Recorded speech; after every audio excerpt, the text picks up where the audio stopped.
தற்போது கிடைத்த அண்மைச் செய்தி. திருப்பூரில் இந்து முன்னணி பிரமுகர் பாலமுருகன் என்பவர் வெட்டி படுகொலை செய்யப்பட்டிருக்கிறார். திருப்பூர் குமாரநந்தபுரம் காமராஜர் வீதியில் வசித்து வந்த பாலமுருகன் வெட்டி படுகொலை செய்யப்பட்டுள்ளார்.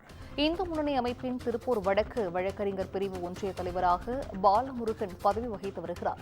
இந்நிலையில் நேற்றிரவு 12 மணிக்கு வீட்டை விட்டுச் சென்ற பாலமுருகன் வீடு திரும்பாத நிலையில் மர்ம நபர்களால் வெட்டி படுகொலை செய்யப்பட்டிருக்கிறார். இதனை அண்மைச் செய்தியாக பார்த்து வருகிறோம்.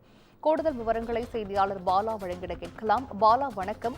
இந்து முன்னணி பிரமுகரான பாலமுருகன் வெட்டி படுகொலை செய்யப்பட்டிருக்கிறார். இது குறித்த முழு விவரங்கள். நிச்சயமாக சிந்துஜா. அதாவது திருப்பூர் குமாரநந்தபுரம் காமராஜர் வீதியில் வசித்து வருபவர் பாலமுருகன். இவர் இந்து முன்னணியில் பொறுப்பு வகித்து வருகிறார். இந்த நிலையில் கடந்த 6 மாதங்களுக்கு முன்பு இவருக்கு திருமணம் ஆகியுள்ளது. மேலும் சிவன் தியேட்டர் அருகே பைனான்ஸ் நிதி நிறுவனம் நண்பர்களுடன் இணைந்து நடத்தி வருகிறார்.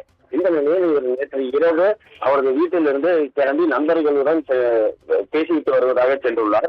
ஆனால் இன்று காலை வரை அவர் வீடு திரும்பவில்லை.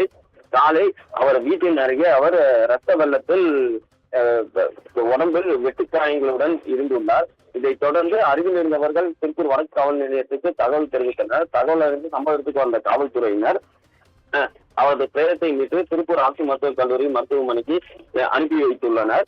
மேலும் அவர் எதனால் இறந்தார், யார் கொலை செய்தது போன்ற காரணங்கள் இன்னும் தெரியவில்லை. தற்போது காவல்துறையினர் 3 தனிப்படை அமைத்து அந்த கொலை தொடர்பாக விசாரணை மேற்கொண்டு வருகின்றனர். மேலும் அந்த ஒரு இந்து முன்னணி பிரமுகர் மாநகராட்சி மையப்பகுதியில் கொலை செய்யப்பட்ட சம்பவம் திருப்பூரில் பெரும் பரபரப்பையும் பொதுமக்கள் மத்தியில் அச்சத்தையும் ஏற்படுத்தியுள்ளது. சிந்துஜா, விவரங்களை வழங்கியமைக்கு நன்றி பாலா.